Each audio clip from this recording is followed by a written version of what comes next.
পরিকল্পনা, সংসারের গোপন কথা, ওষুধ, দান ও অপমান, এই পাঁচটা কখনোই প্রকাশ করা উচিত নয়। কেন এই বচন আজকে কলিযুগে এতটা সত্য? আপনি হয়তো প্রতিদিন এই একই ভুল করে চলেছেন। নমস্কার, আমি দিব্যশ্রী। আজ আমি এমন একটি চাণক্যের বচনের কথা বলবো যেটা আপনার জীবন, সম্পর্ক ও ভাগ্য সব বদলে দিতে পারে। আর মজার ব্যাপার হলো, এই কথাগুলো জ্যোতিষশাস্ত্রেও প্রমাণিত সত্য। ভিডিওটি একদম শেষ পর্যন্ত দেখুন, কারণ আপনি হয়তো প্রতিদিন এই একই ভুল করে চলেছেন। চাণক্যের বচনে রয়েছে, তোমার পরিকল্পনা, সংসারের গোপন কথা, ওষুধ, দান ও অপমান, এই পাঁচটা কখনোই প্রকাশ করা উচিত নয়। কেন এই বচন আজকে কলিযুগে এতটা সত্য? আজ মানুষ অনেক বেশি ঈর্ষাপরায়ণ।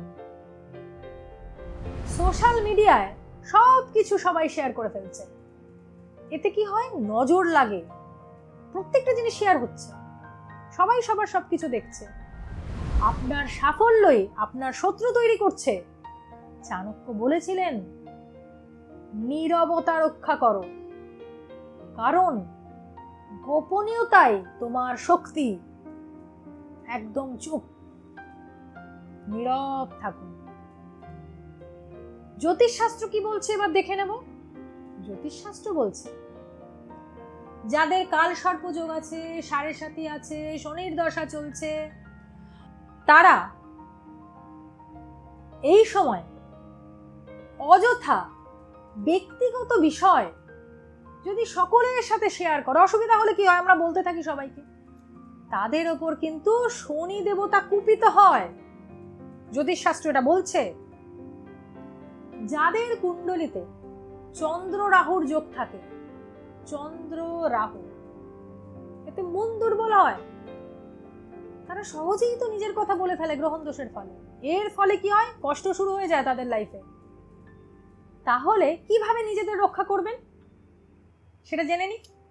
মেন রেমেডি সেটা হলো, প্রতি শনিবার অন্তত 1 ঘন্টা মৌনব্রত পালন করুন। চুপ থাকুন, মৌনব্রত নিয়ম করে পালন করুন।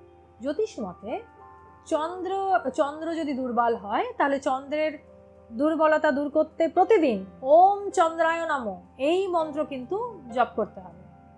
আর নজর এড়াতে কালো সুতোতে লোহা বা নীলকণ্ঠী রত্ন ধারণ করা উচিত। কালো সুতোর মধ্যে লোহা ঢুকিয়ে ধারণ করলে হবে। আর গোপন পরিকল্পনা প্রয়োজনে যদি শেয়ার করতেই হয়, যদি একান্তই করতে হয়, তার আগে ওম হ্রিম এই মন্ত্রটা অন্তত 11 বার বলবেন, তারপর কাউকে শেয়ার করবেন। কাউকে শেয়ার করার আগে এটা করবেন। আপনি কি প্রায় নিজের প্ল্যান বা সমস্যা অন্যদের শেয়ার করতে থাকেন?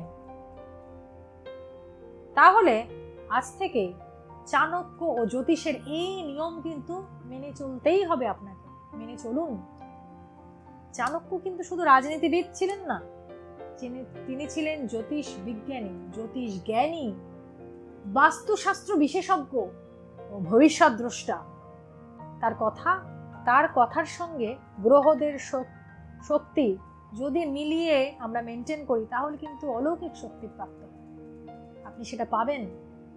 ভিডিওটি ভালো লাগলে লাইক, শেয়ার ও চ্যানেলটিকে সাবস্ক্রাইব করুন এবং বেল আইকন টিপে এই ধরনের টিপসগুলো যাতে মিস না হয় তার জন্য বেল আইকনটি টিপে রাখুন। ধন্যবাদ। দেখা হবে পরবর্তী কোনো ভিডিওতে। নমস্কার।